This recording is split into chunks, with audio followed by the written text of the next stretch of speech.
নমস্কার। নমস্কার। আমি তিয়াশা মণ্ডল, বোলপুর শান্তিনিকেতন এলাকার বাসিন্দা।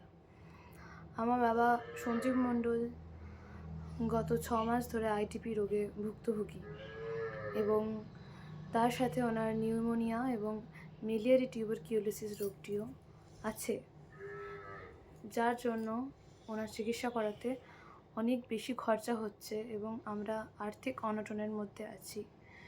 আমাদের সাহায্য করার মতো কেউ নেই, তাই আপনাদের কাছে আমরা একান্ত প্রার্থনা করি যে আপনারা আমাদের যদি একটু সাহায্য করেন তাহলে আমরা খুবই কৃতজ্ঞ হব, উপকৃত হব।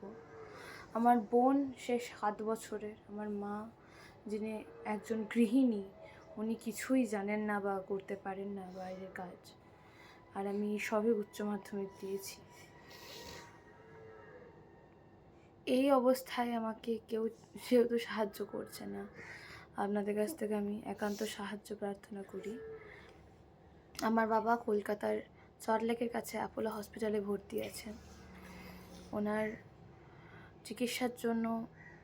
চিকিৎসাটি অনেকটাই ব্যয়বহুল এবং তার আর্থিক খরচ বহন করার মতো সামর্থ্য আর আমাদের নেই। এরপরেও এখনও 1 মাস হয়তো এই চিকিৎসা চালাতে হবে,